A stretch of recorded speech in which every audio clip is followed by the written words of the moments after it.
Chapter 32. You asked when I shall return. I have no idea too. There was a mace and 2 pieces of broken fine steel shield.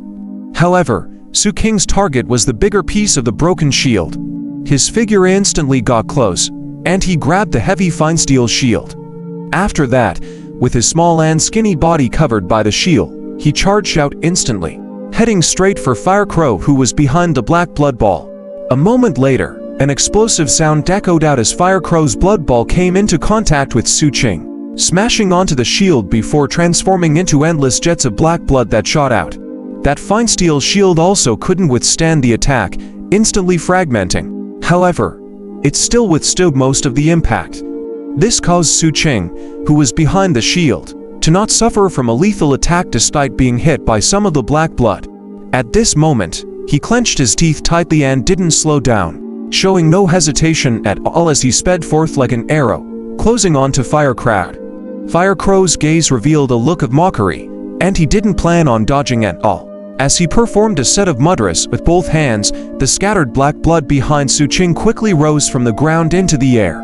It seemed that it wouldn't be long before the blood would all levitate and transform into blood arrows that fired urgently Xu Qing. All of this left Xu Qing with nowhere else to dodge, but he wasn't planning on dodging either. As he got close, his left hand clenched into a fist, but the punch being thrown out was down by his right hand instead. As a result, cracks appeared on the spirit energy barrier outside Firecrow's body, and the inner part of Xu Qing's right fist became blooded. Amidst the blood, there were also scaled pierces of flesh. Before Firecrow could see clearly, Xu Qing's eyes turned bloodshot as he unleashed a second punch. With a bang, the barrier broke down into pieces and the tremendous impact wave spread out, pushing back Xu Qing's body. This was like what had happened previously, and he couldn't get close at all as the impact waves forced him back.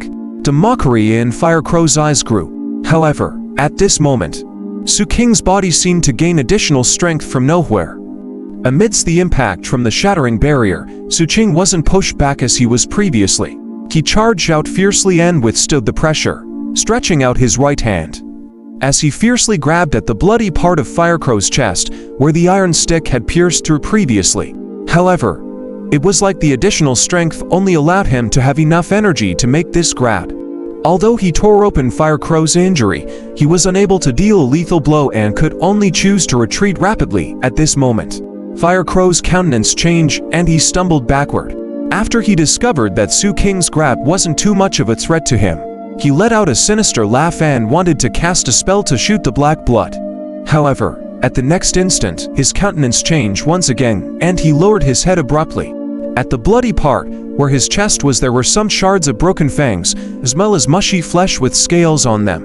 Right now, the flesh part of the injury corroded, and venomous blood flowed out. Wherever they passed by, his skin would rot rapidly.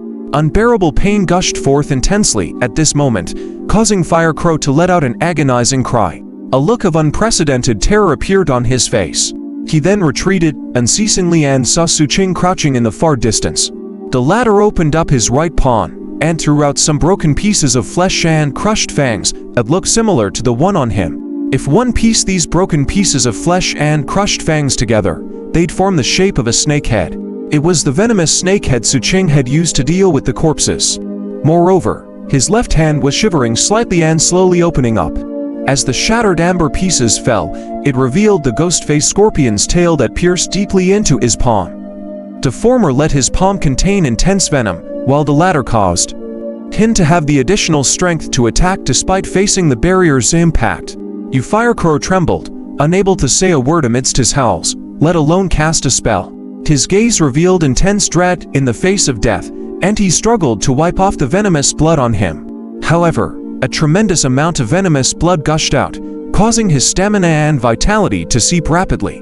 Xu Qing took a deep breath. The recovery effect shown by the purple crystal in his fight with Fat Mountain allowed him to know that he could neutralize poison. His right hand, which had been tainted by the snake venom, didn't corrode. This made everything clear.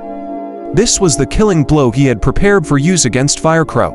Right now, he stood up and ran straight for Firecrow. After that, the horror in Firecrow's gaze turned into despair as Xu Qing got closer.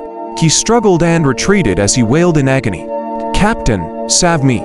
This tragic scene caused the eyes of the Blood Shadow Team captain, who was currently fighting with Captain Lei, to open wide. He wanted to go and save Firecrow, but Captain Lei's attacks kept obstructing him, making it hard for him to go over. He could only watch as Xu Qing's figure rapidly closed in on Firecrow. As Xu Qing moved closer, Firecrow's injuries and the breakdown of his mental state caused the dense anomalous substances that had accumulated in his body to not be suppressed any longer.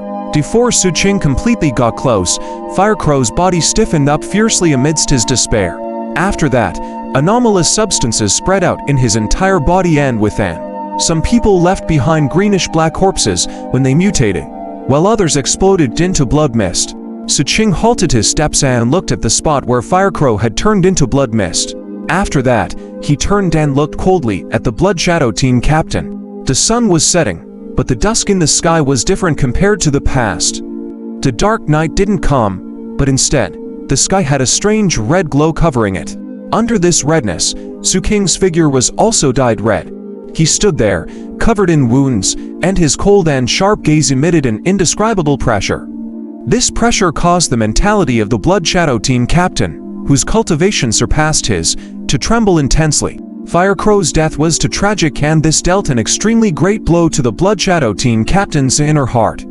He had failed to take down Captain Lei despite fighting for a long time. And in addition to how bizarre Xu Qing was, all of these factors caused the Blood Shadow Team captain to feel great unease.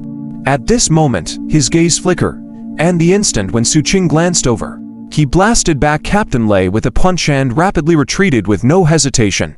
He didn't wish to continue with the fight any longer.